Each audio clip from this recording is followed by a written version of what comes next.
Costa Tgirls is our exciting new project, isn't it? Yeah, it does. Yeah, it does in expanding our lifestyle basically around the area. When we first came out in Spain about 2-3 years ago, we tried to find some services to help people like ourselves, and the nearest one we could find was 250 kilometres away. Yeah, which is too far. So I suppose Costa Tgirls, it's a new and exciting cross-dressing service or makeover service for trans girls and for girls as well at large. It was kind of born out of our frustration because there was nothing here. Yeah, we take, when we first come out to our families and stuff, we take little steps, and there wasn't that first step for us. There was nobody to help us dress, nobody to help us with makeup, nobody to help us, and after With that hair, to go out, wigs and anything at all. Yeah, there was no help whatsoever. You either did it at home and then you jumped into the deep end, and nobody in between to help us out. So. And we've met a few people along the way, and they're still stuck where we were, and they're asking us to help them out now, which we gladly do. Hey, Costa Tgirls is alive and kicking. Yeah. Yay. What's interesting as well is I've got a lot of T-girl friends in England, and now they're aware that we're doing this service in this part of Spain. They're starting to think about coming here rather than perhaps going to places like Benidorm or Barcelona. And what we found is when we first came out in the area, we went to what we believed were safe places for us to go to. And what we found in the local area, that not just safe places, but most places are friendly, welcoming.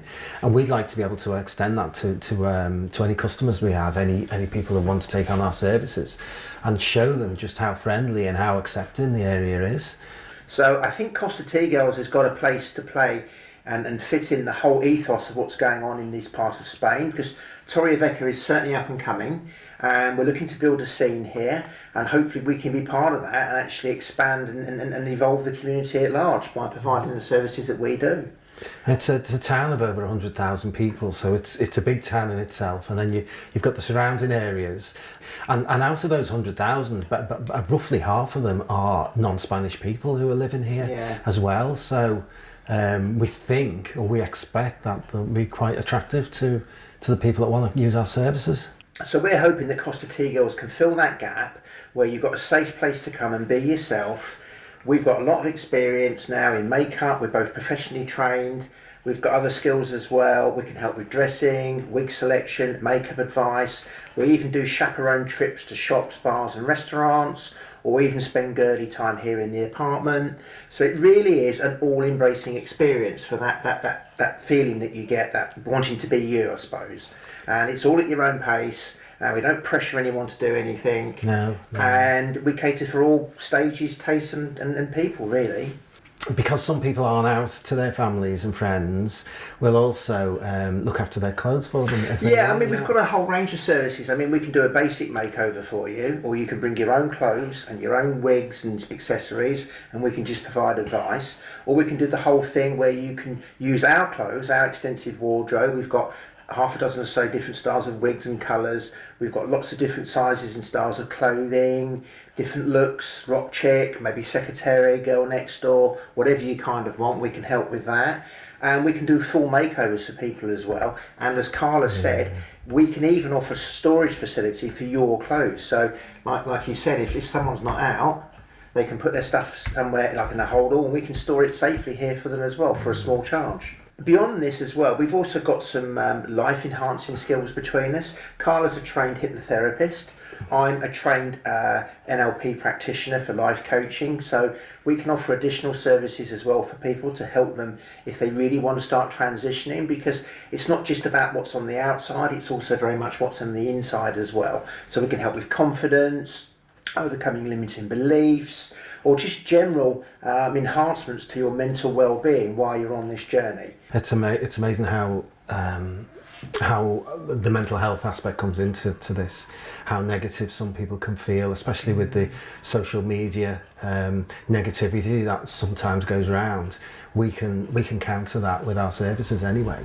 Absolutely. And help people. Positive thinking is an incredible tool that we can use for people to get out and about. And what we found is when people go out and about, that changes their lives completely.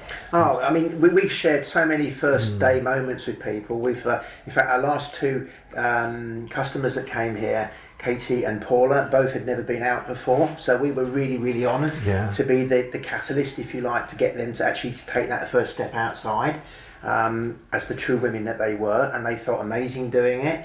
And the feedback we get from all our clients is that they feel like they're part of our sisterhood. So we don't treat them as customers, we treat them as sisters, as friends, and everybody said that we can't wait to come back. So I think we're going to be building a lot of long-lasting, empowering relationships here as well, which is really important for people and for us as well. Because we like making friends, don't we? Yeah, well, we do have a lot of people visit, like you said before, a lot of people visiting from overseas, from the UK anyway, and they can come over and they can spend some time with us. Doing what they've always wanted to do, but they've been able to. It doesn't even have to be a full makeover. We've got one lady over here called Mad. She's here at the moment, and we've been taking her out a few times. But really, she was just struggling with one aspect of her makeup, which is how to get her lips looking bigger. So we spent a small session with her, maybe half an hour to an hour, and actually showed her how she could do her lips differently. And it's totally transformed her confidence.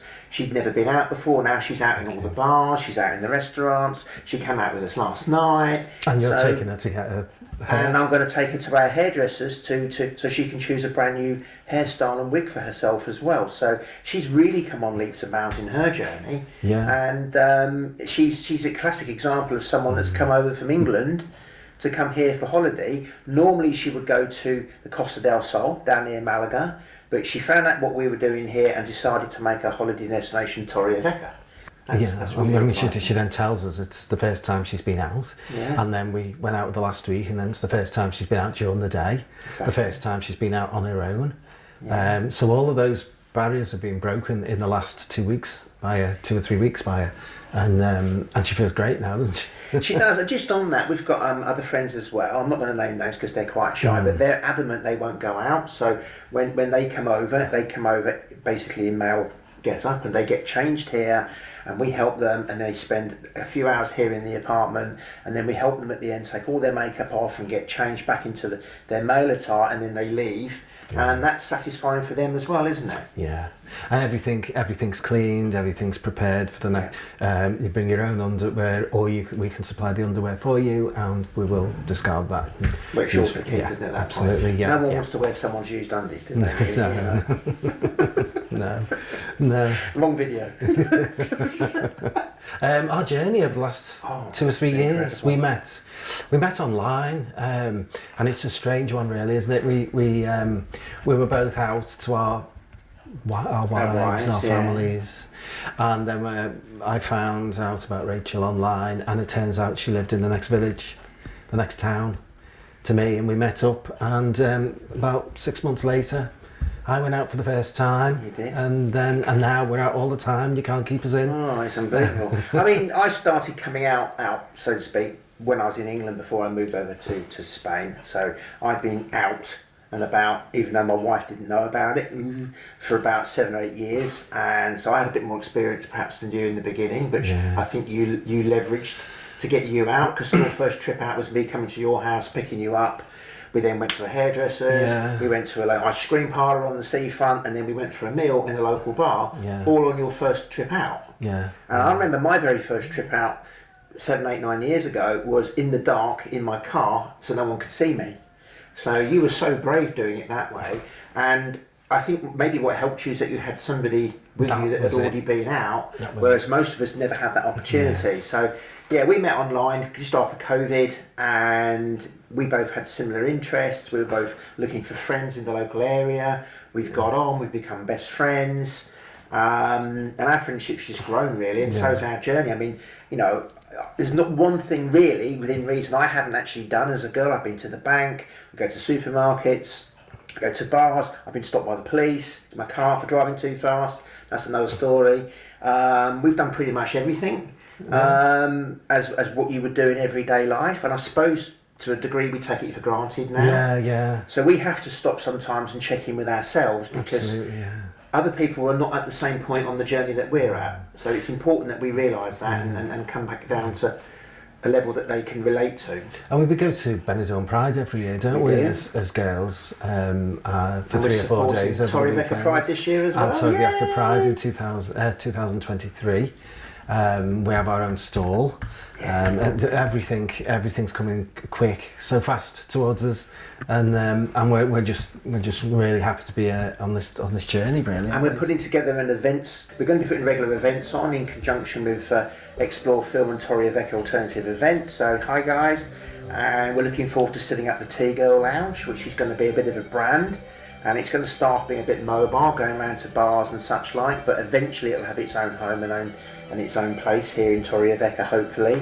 So that'll be a lot of fun, won't it? And interestingly, lots of cross-dressers, stroke transgender women and men have counselling when they come out, or they need somebody to speak to, where they're to speak and help people through their issues, really. But also, when I went through counselling, she suggested, why don't you start a podcast? And I frightened the life out. Pink Fog Trans in Spain is the name of our podcast, and it's also the name of my blog, which also helps with your daily life, writing things down. So yeah, Girl Glamour for you in so many different forms. I know, it's amazing, isn't it? Everywhere. We're everywhere in the local area. We're hoping this video will be the start of many more, and we've got loads of topics we want to cover, like how to walk in high heel shoes, how to look after your wig properly, basic makeup techniques on safety when you go out for the first time. All these little snippets of information are going to form part of this channel as we go along as well. Yeah. So what are you waiting for? Girl Glamour for you, we're here, we just need you.